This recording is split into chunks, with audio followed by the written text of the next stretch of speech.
Hello Guardians, it is Ebontis here. It is October 10th and we've got another weekly reset on your hands. Nice big news, we've got Iron Banner which is live now, as opposed to waiting till noon my time, which is always nice.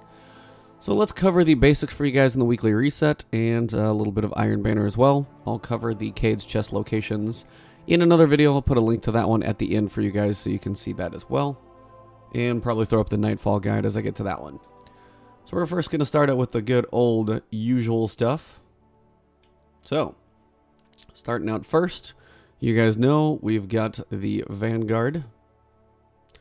We're going to start looking at the Nightfall. Now, the Nightfall this week, we're kind of back at rotations here. We've got the inverted Spire. So you guys know that strike, it's the beta strike. Go through, kind of it's the one with the boss where the floor falls out a couple times. Modifiers this week are going to be interesting though. It's going to be not the easiest week in the world. Got attrition. Health and shield regeneration is significantly impaired. Defeating enemies may create wells of light. May, which is always fun, but you got to pick those up to get your health back recharging. And collect these to restore your health and charge your super. I actually did not pay attention if your super does not charge without picking those up. I'll actually have to watch and see. The other one is time warp killing time. Defeating enemies, it extends the mission timer up to a limit. So you can't just... I mean, I guess if you were fast enough to kill everything, there's a point where you'll stop killing them, but that's usually not the issue you're going to get here. It's not like you can farm the anomalies or anything like that. Now, when it comes to killing enemies, you would think, oh, I want to kill everything so I can get as much time as possible. Again, still consider how long it takes to kill an enemy versus how much you get for killing an enemy. So, as you go through, there's a couple sections on this one where you have to kill the enemies to be able to make it through. But if you can run by some, it's definitely going to be more beneficial to skip a few and get to fights that you have to do, as opposed to trying to kill every single enemy. So, I will try and run with a group this morning, try and get a video posted up for you guys, so you can look for, hopefully as soon as I can get this up, a link, check the card above, the little pop out here, and I will try and get a link to my Nightfall general guide on this one, so you guys can see the fights that you do need to partake in, so you can check that guide out here. And other than that one, guys, it's just important to just kind of go through, use your time efficiently, and make the fights important that you have to fight. So when you have to get through the wall as you're fighting the Vex that are fighting the Cabal kind of down in that little cave, you have to fight all of those. You have to kill everything to drop the wall. Okay, kill those. The next, when you get to that area with that big open area with all those craters and the stuff's kind of falling down, you got the dogs and the Vex. And at the end of that, you've got the two different little, guard towers where you have the enemies you have to kill. Drive through all the stuff, then get to the guard tower area, fight that stuff, skip the previous stuff in the middle. That's kind of the idea of time warp killing time. Use your time efficiently, don't kill everything. So, as usual, you guys know, now I went on my Titan first, so I've got a couple of these up for you guys, so we'll cover them here in a second. Flashpoint is Nessus, so we will have our locations there. Adventures are live, quests are live, all that good stuff. But as I went onto my Titan, the quest is active. So, first off, you guys know Flashpoint is Nessus. So, we'll be going here for all your public events, things like that. You've got a couple majors that will occasionally drop the emblem, like the one I'm wearing. You can get those unique emblems. Then you've got your clan EXP. Again, a reminder for you guys, we are an open clan, so feel free to come on in. We've got a few new people this week, but again, we're level 4, we don't have a ton of people, and we're still hitting max clan EXP pretty much every week, so I'm sure some people might be like up here from the first week or something like that, but I'm pretty sure we maxed it out every week so far, so come on in, join the party, have some fun. But as you go through, you've also got your Nightfall. We covered that's going to be the inverted Spire. You've got your Raid for your powerful gear. You've got Call to Arms, which this time around you can do double duty while doing Call to Arms and Iron Banner bonus. So, let's talk about Iron Banner. When you go to the Traveler, you will have a quest, and you will go visit Lord Shax. And when you talk to him, he's going to go tell you a couple things, being like, hey, we're going to go fight some enemies, and we can do that. I'll show you where he's at in the tower, once I go in there to show you a couple other things as well. But first, we're going to go look at the Crucible. So in here, you've got this new one right down here at the bottom. Iron Banner, always the cool logo, brought it from Destiny 1. Iron Banner Control. There will be a day to come when the tower falls again. Our ability to hold territory is paramount. So, of course, our ability to fight is important to keep our, wits upon ourselves. Still 4v4. It is low intensity, so the matchmaking will be similar to quick play. You've got, obviously, 4-person fire teams. Level advantages are disabled. I love how they say level advantages are disabled, but they've yet to make level advantages matter in anything. So at some point that may matter, but not yet.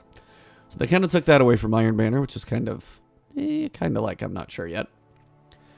You've got the background, though. You can see shacks, and, you know, that background noise looks pretty cool.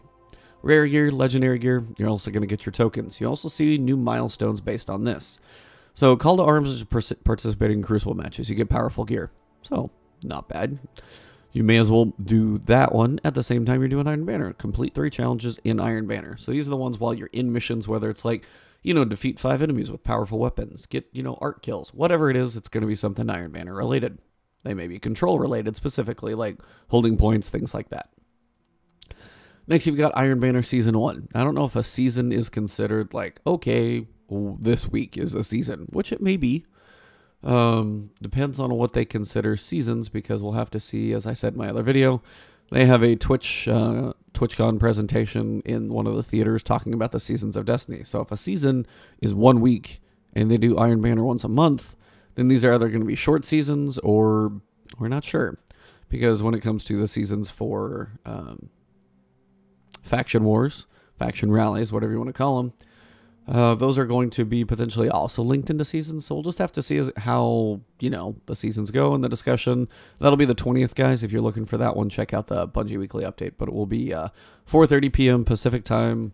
They'll be doing that one at the TwitchCon Theater. So, but yeah, jump into Iron Banner Control. They will be all quick play control matches. Get your call to arms taken care of in there. And you're pretty much good to go for also hitting the packages and stuff like that. Again, remember, check the challenges, do those specific things, and you'll get that reputation bundle, get your first piece of Iron Banner gear. So let's jump into the Traveler, load it on up, and check out a couple other pieces with Eververse, and I'll show you where Shaxx is at, a couple things like that. We get an old ship here, but yeah, as it loads in, we can discuss a couple things. Yeah, so Iron Banner on the Nightfall, guys. Definitely look for a group. It's going to be the attrition one is hard, just because it is hard to continue to get your health back. Alright, Guardians, so once you load in the tower, we're going to first go check out Eververse, just because she's down here on this floor, and I'll take you guys to Iron Banner. Eververse So, is at your service. Tess Everest has a couple things today. First, we've got Dance Hall. So, oh, there we go. We moving. When your space needs some dance in it. I always appreciate the legendary ones just because they're actually lengthy emotes. Pretty cool stuff. Also got the Bureaucratic Walk. The description, please be advised, you must file Form 7C and 90 upon each use. It's very kind of like robotic and specific, and you got the heel kick and all that fun stuff. Yeah. You got the Fast Track Sparrow, make the path, lead the way. Pretty straightforward. Put whatever ornaments you want on it, of course they all work. Tidal Dawn, this one is pretty cool just because it's got that carbon fiber effect already on it with that kind of purplish hue to it, so pretty decent color scheme for what you got on a Sparrow straight away. Leopard class refit, consider this a wake-up call. We've got an exotic ship, so we've got Ego and Squid. Kind of a cute little ship, little one. You got the vents in the front, you got these crossbars here holding the ship together, little vents. One of the more unique looks for sure, doesn't look like the kind of big boxy thing, so kind of a unique one if you want to pick that one up. A couple ornaments are Break the Dawn. This is for Merciless. Pretty clean looking. If you already have Merciless, as I hope most of you guys do from Xur, may as well make it look nice and shiny. Not too shabby. Still think the Mida one looked a little cleaner, but again, white and gold, pretty clean look. The other, of course, is the Black Plague for the Rat King. So you've got the kind of black undertones now with a little bit of that green hue for the Plague feel. Pretty much just looks like it went through hell. Makes sense. Then your usual, you got Fire Team medallions, you know, increasing XP, things like that. Pretty straightforward stuff. You've got Nebula Rose for your shader first. Nice purple and white there. Pretty clean look if you're going to go purple. Seems like a pretty good way to do it. A little bit of shine to it. You got the Xeno Silver. Now, Xeno Silver to me looks like it's actually... well, that one's got a little more silver on it. On the Titan, it looked like it had a lot more blue on it because the boots seem to carry over and have the similar look all over the Titan. But again, different characters look different ways. You can tell the gun is mostly silver until you twist it. You kind of get that little blue hue to it. Still pretty cool, though. Looks better on the Hunter than it did on the Titan, actually. Surreal's modular shine, always a clean look. You've got the red, you've got the white, pretty clean. The little accent of the black up top and a little bit here and there on the side of the pants. So again, different shaders look different on certain characters, so keep that in mind as well. But Surreal's is always pretty clean. You've got your interchange shell, kind of a goofy, shiny looking thing here. Looks like a party. And your competitive shell, in case you haven't got one from Shaxx yet. Straightforward, clean looking. And then you've got your class items. So you've got the cloak, the mark, and of course the bond. Cloaks always look pretty cool. Nice and ornate on the back. You got the blue and again the colors, but they will always take shaders. So make them as goofy as you want. Apparently that's not the way I thought that shader was going to turn, but apparently it is. So that is Eververse. Eververse. I combine them both. Tess, Eververse, and Eververse.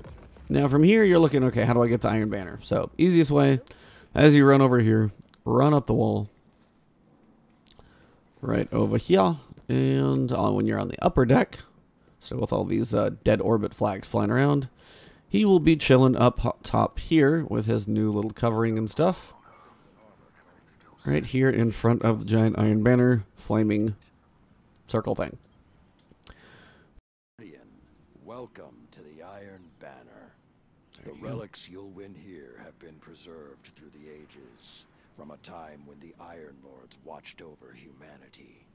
This tournament honors the old ways. We celebrate the combat techniques and the battles that built the city.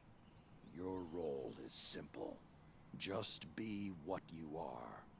A shining example to Guardians everywhere. Alright, so the Red Legion has been laid low. You've done well. Now the time is right for the Iron Banner to return. Show me you can triumph in the battles of light versus light, so good old PvP, and I will reward you with relics from the Dark Age, the armor and weapons of the Iron Lords. Pretty cool, straightforward. His model has definitely been upgraded from Destiny 1. Looks pretty good, honestly. So go ahead and accept that one, and you've got the regular faction awards. 397 here, or 297. I am 305, so again, this is those things, then I'll cover it in a different video. Apparently the power level on these rotates.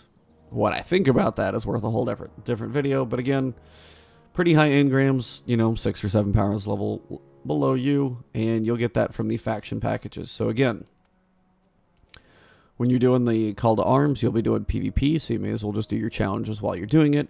You get your packages by turning in enough tokens. You get the tokens for the wins, more for wins, less for losses. So we'll go through and cover that one a little separately on a little Iron Banner Thoughts video. Final pieces for you guys for your destinations. Remember, your Flashpoint is Nessus, so as you go through. You've also got your Cade's stash locations. You've got the one in the Tangle. Get your one up here in the Watcher's Grave. And I will go through and do a separate video, so you can check the link above here for the locations for the treasure maps and where they're at and a guide to them. Again, remember, try and spread out these pickups. So again, if you go like 1, 2, 3 real fast, you may not get as much of pickups because that chest... basically, it's a precaution so you don't open chests too quickly together while you're loaded into the same instance. Best way to do it is if you're going to do one, say you load into another area or load back to the tower. If you come back to Nessus, then hit the next one. You can do them all on the same day, just don't do them within like the same loading instance. You have a chance to not pick them up. So spread them out a little bit, that way you can get the full gear. Well, that pretty much covers it, guys, for things to do for the week. Got the Nightfall inverted Spire. Again, use your time wisely there. Don't kill everything. Make the fights that you have to do, the important ones. Got Iron Banner, so spend some time in the Crucible. Going to be knocking those out.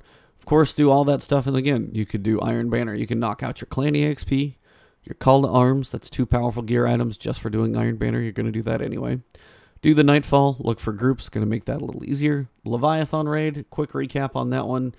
Last week, we were back to the normal rotation, so this week you start with the dogs. So you're going to start with the Pleasure Gardens, killing the dogs. Then you go into the Gauntlet, the game show where you run around the room. And then the third one, you're going to do the Royal Baths, fighting the Bathers, shooting the lanterns in the middle, and then finally you'll fight Callus. The rotation this week is basically rotation number 2. Dogs, Gauntlet, Bathers, and then Callus. So back to that second rotation we had, and of course go in there, find your group, and have a little bit of fun. And outside of that, that pretty much wraps up the weekly reset for you guys. Not as much to cover as there used to be. There's not like heroic strike modifiers. There's not a whole bunch of vendors to cover. They are pretty much what they are. They're straightforward, and they seem to be chilling. So we know Nessus will have Xur later on this week, so look for him there. But other than that, guys, that pretty much wraps up the video. As always, if you enjoyed the video, drop that like below.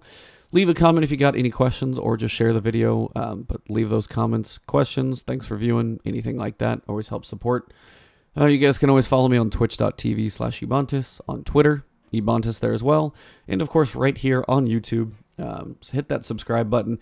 Hit that alert bell next to that subscribe button so you guys know when new videos come out.